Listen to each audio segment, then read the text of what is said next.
From Spain to Denmark, a royal love without borders, Princess Leonor and Prince Christian. Royal duties, strict traditions, ancient expectations. But what happens when love refuses to follow the rules? A Spanish crown princess, and a Danish heir.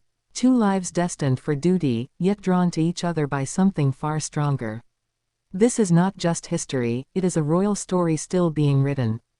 Princess Leonor of Spain. Born into the spotlight, the firstborn daughter of King Felipe VI and Queen Letizia.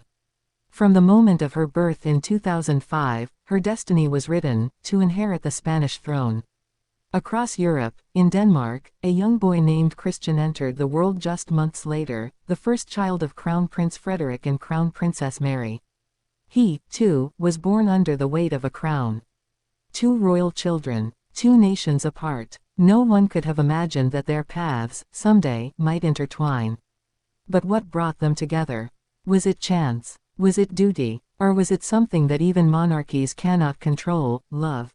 Let's go back. Leonor grew up in Madrid, behind palace walls, her every move watched, analyzed, and often criticized. From a young age, she carried the heavy knowledge that Spain's monarchy rested on her shoulders. While her friends at school dreamed of freedom, Leonor learned speeches, etiquette, and state protocol.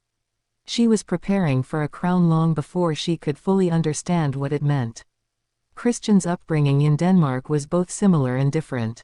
The Danish royal family is known for its warmth, its relatability, its modern touch. Christian attended local schools, played soccer, and often seemed more like the boy next door than a future king. Yet beneath the surface lay the same pressure, Denmark's thousand-year-old monarchy depending on his future role. Two parallel lives, two royal destinies. Yet, in the heart of Europe, an invisible thread began to pull them closer.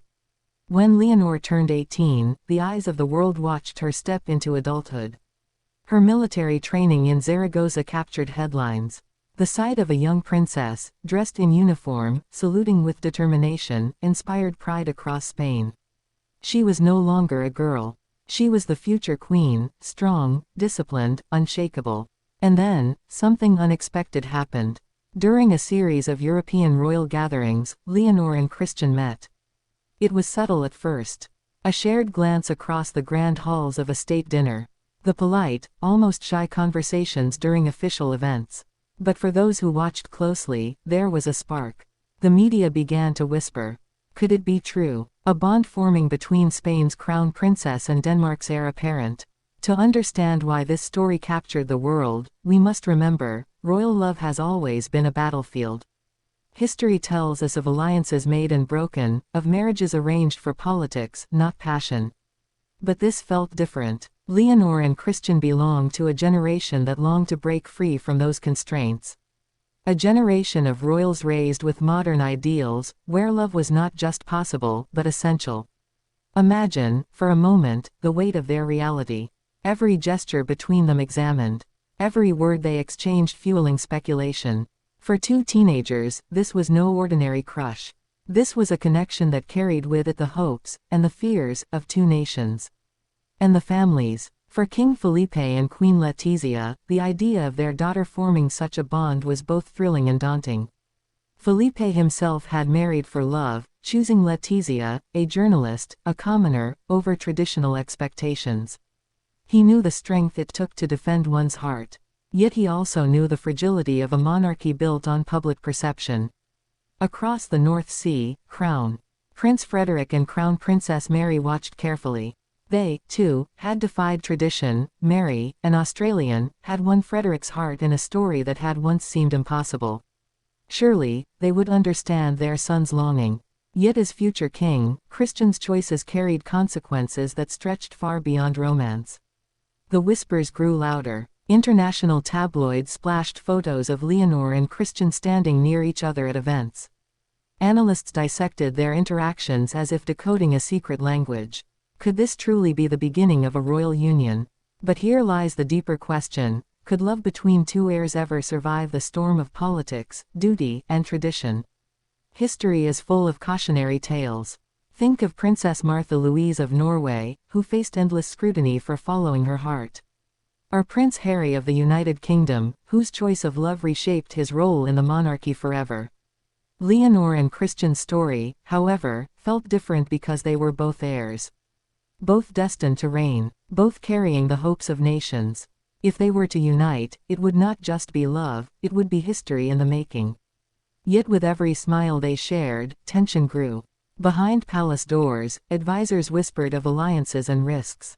Spain's monarchy had long walked a fragile path, its survival dependent on modern relevance.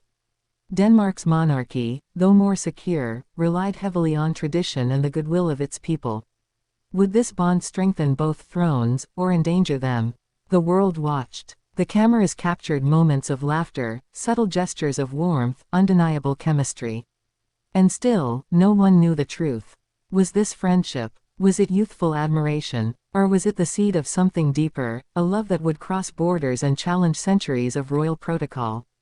As Leonor continued her training, as Christian pursued his studies, the narrative grew. Each appearance fueled the story. Each silence made it louder.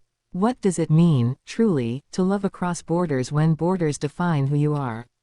What does it mean to choose love when duty demands sacrifice? Perhaps, in the quiet moments away from cameras, Leonor and Christian ask themselves these very questions. Perhaps they wonder whether their connection is a fleeting spark or the beginning of a legacy. One thing is certain, Europe has not witnessed such a royal pairing in generations. If their bond endures, it will not just be a love story. It will be a symbol, a merging of cultures, of histories, of two monarchies destined to stand side by side. And yet, if it falters, the heartbreak will not be theirs alone. It will be felt across nations, across generations, across the millions who dared to believe in a love without borders. The story of Princess Leonor of Spain and Prince Christian of Denmark is still unfolding. We do not know the ending. We cannot predict the future. But perhaps that is what makes it so powerful. Because sometimes, the most beautiful love stories are not the ones carved in stone, but the ones written in whispers, in glances, in moments stolen between duty and destiny. And maybe, just maybe, this royal love without borders will be the story that redefines what it means to be a monarch, and what it means to be human.